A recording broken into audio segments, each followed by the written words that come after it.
جی السلام علیکم ورحمۃ اللہ وبرکاتہ۔ کلاس دہم، امید کرتا ہوں تمام بچے خیریت سے ہوں گے۔ مجھے میرے دوستوں سے بچاؤ کا بقیہ نثری حصہ پڑھنے جا رہے ہیں۔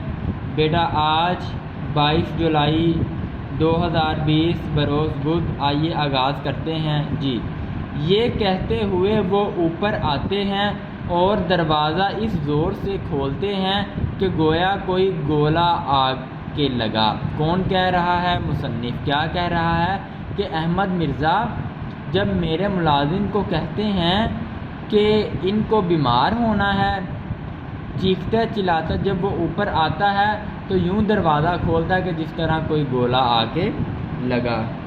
جی آج تک انہوں نے دروازہ کھٹکھٹایا نہیں اور آندھی کی طرح داخل ہوتے ہیں۔ آندھی، طوفان، یعنی کہ وہ اپنے دوست احمد مرزا کی صفت بیان کر رہے ہیں۔ وہ کہتے ہیں کہ دیکھو کرنا اس نے میرا بھلا ہے کہ پڑھ کے کمزور نہ ہو جائیں، سجاد حیدر یلدرم بیمار نہ پڑ جائیں، ان کو اپنی طبیعت کا خیال نہیں، اور ان کا انداز آمد تو دیکھیں، یوں آتے ہیں جیسے کوئی طوفان آتا ہے۔ ٹھیک ہے۔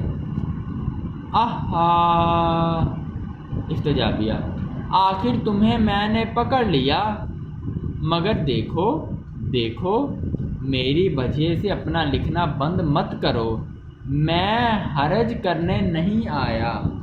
حرج، نقصان۔ جی خدا کی پناہ اللہ اپنی حفاظت میں رکھے۔ کس قدر لکھ ڈالا، کہو طبیعت تو اچھی ہے؟ میں تو صرف یہ پوچھنے آیا تھا۔ واللہ مجھے کس قدر خوشی ہوتی ہے کہ میرے دوستوں میں ایک ایسا شخص ہے جو مضمون نگار کے لقب سے پکارا جا سکتا ہے۔ مضمون نگار، مضمون لکھنے والا، لقب صفاتی نام۔ احمد مرزا کہتا ہے کہ پریشان مت ہو، خدا کی پناہ چاہتا ہوں، تمہاری طبیعت تو اچھی ہے نا؟ سجاد حیدر یلدرم، تم نے اتنا لکھا اور اتنا لکھ دیا، کمال کر دیا۔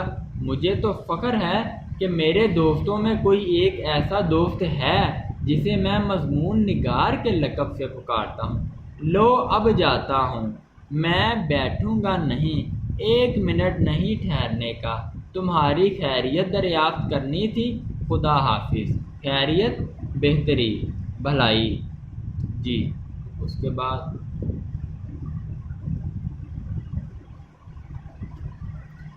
یہ کہہ کہ وہ نہایت محبت سے مصافحہ کرتے ہیں۔ مصافحہ، ہاتھ ملانا۔ کون؟ سجاد حیدر یلدرم اور ان کا پیارا دوست جو ان کو ہمیشہ سے تنگ کرتا آ رہا ہے، احمد مرزا۔ جی مصافحے کے دوران مصنف لکھتا ہے، اپنے جوش میں میرا ہاتھ اس قدر دباتے ہیں کہ انگلیوں میں درد ہونے لگتا ہے اور میں قلم نہیں پکڑ سکتا۔ یہ تو الہدہ رہا، الہدہ ایک طرف، الگ اپنے ساتھ میرے کل خیالات کو بھی لے جاتے ہیں۔ کل خیالات، سوچ بچار، خیالات کو جمع کرنے کی کوشش کرتا ہوں، مگر اب وہ کہاں؟ یعنی کہ مصنف لکھتے ہیں کہ میں کسی مضمون لکھنے میں مصروف تھا، اب میری ترتیب اس نے توڑ دی ہے۔ میرے ذہن میں جتنا بھی مواد تھا اس نے ایک ڈاکو کی طرح چھین لیا ہے۔ اب وہ اپنے ساتھ میرا ہاتھ دبا کر ایسا گیا کہ انگلیوں میں درد تو ایک طرف، میرے ذہن کا سارا حافظہ اور سارا کا سارا مواد اور سارے کے سارے خیالات بھی لے گیا۔ کیونکہ جب کوئی لکھاری لہر میں بیٹھ کر لکھ رہا ہوتا ہے اور اچانک سے کوئی آندھی طوفان کی طرح اس کو پریشان کرتا ہے تو اس کا سارا ذہن بکھر جاتا ہے، وہ ایک نیوٹرل آدمی بن جاتا ہے۔ جی اور دیکھا جائے تو میرے کمرے میں 1 منٹ سے زیادہ نہیں رہے، مگر تکلیف کتنی دے گئے؟ برسوں کی۔ تاہم وہ اگر گھنٹوں رہتے تو اس سے زیادہ نقصان نہ کرتے، یعنی کہ 1 منٹ کی جو پریشانی ہے وہ سمجھ لیے کہ 1 گھنٹے کی پریشانی ہے۔ کیا میں انہیں چھوڑ سکتا ہوں؟ میں اس سے انکار نہیں کرتا کہ میری ان کی دوستی بہت پرانی ہے اور مجھ سے بھائیوں کی طرح محبت کرتے ہیں، تاہم میں انہیں چھوڑ دوں گا، ہاں چھوڑ دوں گا، اگرچہ کلیجے پر پتھر رکھنا پڑے، کلیجے پر پتھر رکھنا پڑے، بہت صبر کرنا، مشکل سے برداشت کرنا، جبر کرنا۔ آگے آئیے جی۔ اب یہ تو سارا بایو ڈاٹا بتایا احمد مرزا صاحب کا، اب آگے آئیے اور لیجئے۔ دوسرے دوست محمد تحسین ہیں، یہ بال بچوں والے صاحب ہیں اور رات دن انہی کی فکر میں رہتے ہیں۔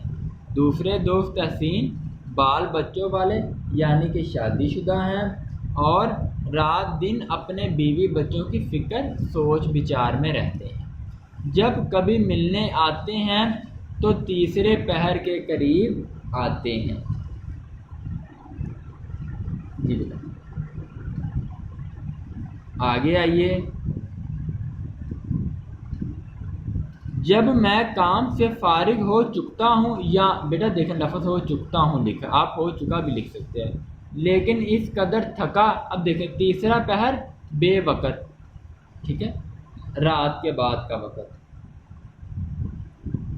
لیکن اس قدر تھکا ہوا ہوتا ہوں کہ دل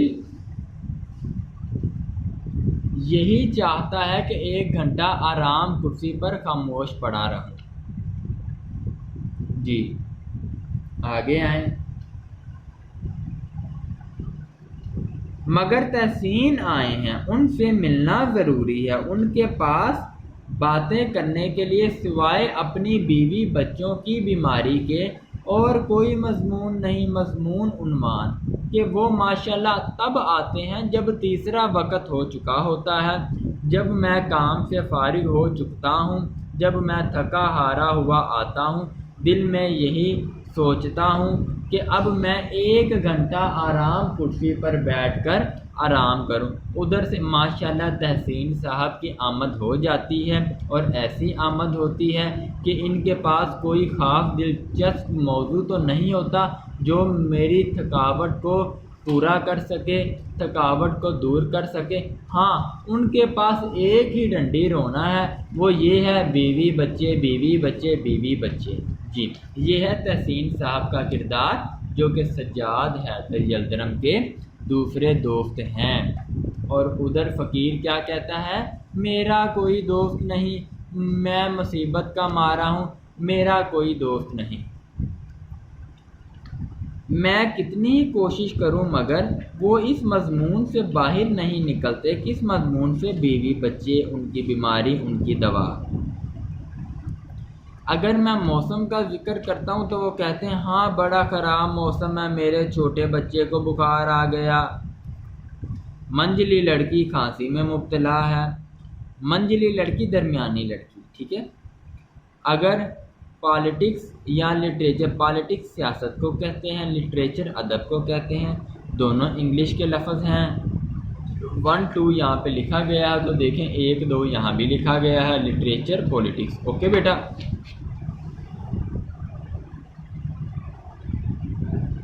گفتگو شروع کرتا ہوں تو تحسین فوراً معذرت پیش کرتے ہیں، معذرت معافی، کہ بھائی آج کل گھر بھر بیمار ہے، مجھے اتنی فرصت کہاں کہ اخبار پڑھوں۔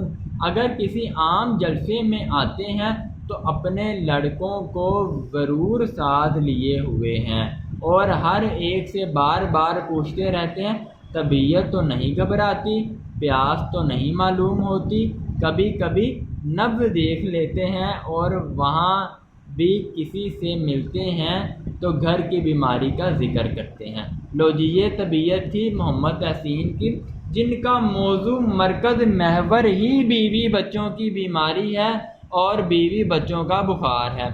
لٹریچر ہو یا ادب ہو، میرے پاس آئے ہوں یا کسی جلسے میں گئے ہوں، خلوت ہو یا جلوت ہو، ایک دوست ہو یا 1000 دوست ہوں، ان کا موضوع بیوی، بچے، گھر اور ان کی بیماری ہی پایا جاتا ہے۔ تو یہ تھے سجاد حیدر یلدرم کے دوسرے دوست محمد تحسین، جن کی تعریف انہوں نے عمدہ الفاظ میں کی ہے۔ بیٹا اتنا خلاصہ اپنے الفاظ میں لکھیے گا، الفاظ معنی ساتھ ساتھ یاد کیجیے گا۔ میں محمد رمضان آپ سے الوداع چاہتا ہوں۔ خوش رہیں، آباد رہیں۔ السلام علیکم ورحمۃ اللہ وبرکاتہ۔